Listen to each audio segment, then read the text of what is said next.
Assalamualaikum warahmatullahi wabarakatuh. Perkenalkan, nama saya Iradatul Aini. Saya mahasiswi Universitas PGRI Sumeneb dari Prodi Pendidikan Bahasa dan Sastra Indonesia semester 5. Di sini saya akan memaparkan hasil dari rencana pelaksanaan pembelajaran saya yang saya susun untuk memenuhi tugas ujian akhir semester dari mata kuliah Strategi Pembelajaran Bahasa Indonesia yang diampu oleh Ibu Dr. Suhartati MPD.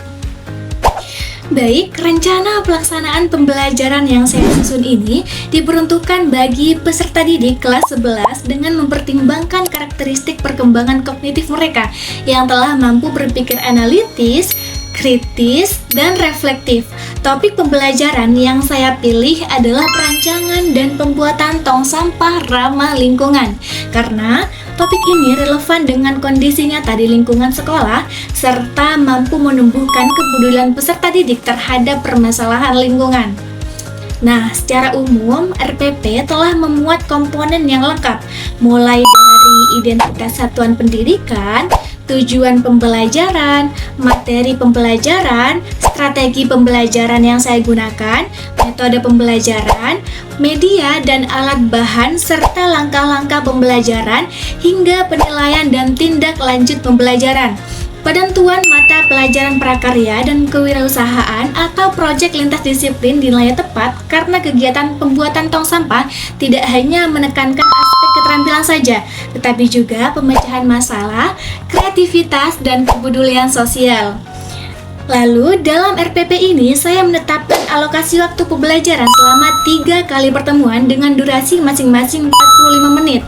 Pengaturan waktu tersebut saya sesuaikan dengan kebutuhan pembelajaran berbasis proyek, sehingga peserta didik memiliki kesempatan yang cukup untuk menganalisis masalah, merancang solusi, melaksanakan proyek, dan melakukan evaluasi hasil kerja. Selanjutnya, saya juga menetapkan tujuan pembelajaran. Saya rumuskan secara jelas dan terukur dengan menggunakan kata kerja operasional pada level kognitif C4 sampai C6.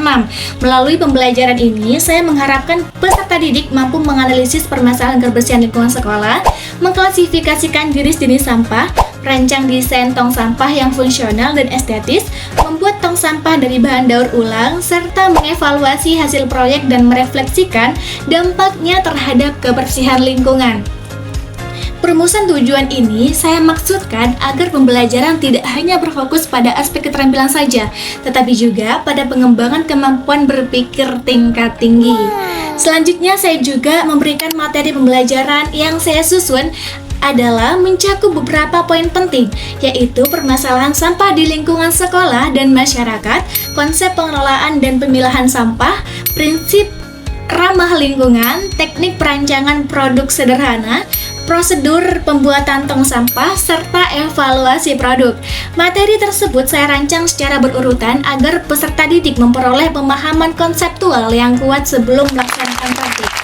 Dalam strategi pembelajaran yang saya gunakan adalah pembelajaran kontekstual dan berbasis masalah. Saya memilih strategi ini karena memungkinkan peserta didik mengaitkan materi dengan kondisi nyata yang mereka hadapi sehari-hari.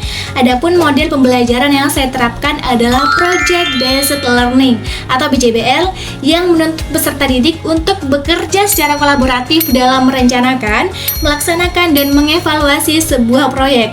Dalam model ini, saya anggap sesuai dengan karakteristik peserta didik kelas 11 yang telah memiliki kemandirian belajar dan kemampuan berpikir kritis.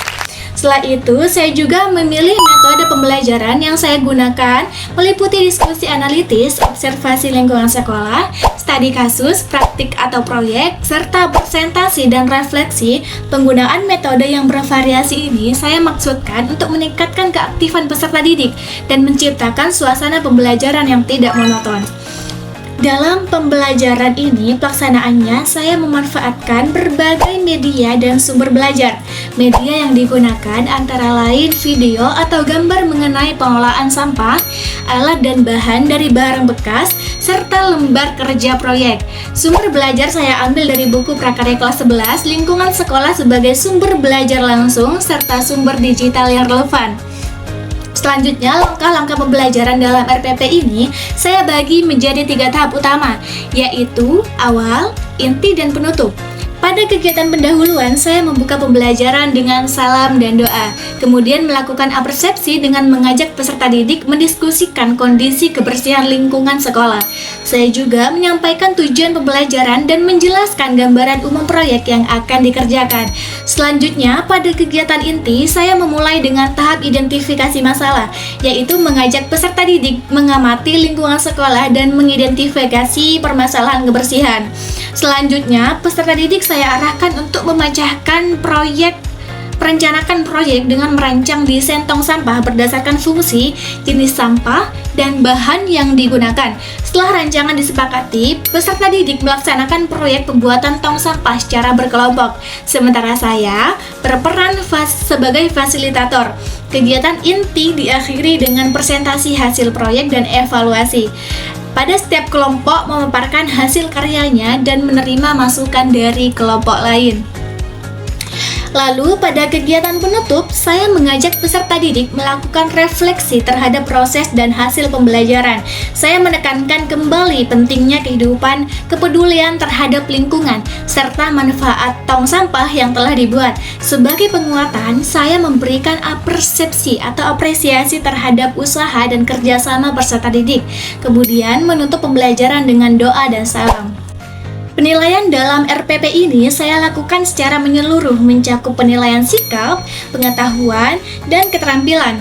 Dalam penilaian sikap, saya fokuskan pada aspek kepedulian lingkungan, kerjasama, dan tanggung jawab. Penilaian pengetahuan saya lakukan melalui diskusi dan analisis permasalahan sampah. Sementara itu, penilaian keterampilan saya nilai dari kualitas rancangan, fungsi, dan kerapian tong sampah, serta kemampuan peserta didik dalam mempresentasikan dan mengevaluasi hasil proyek.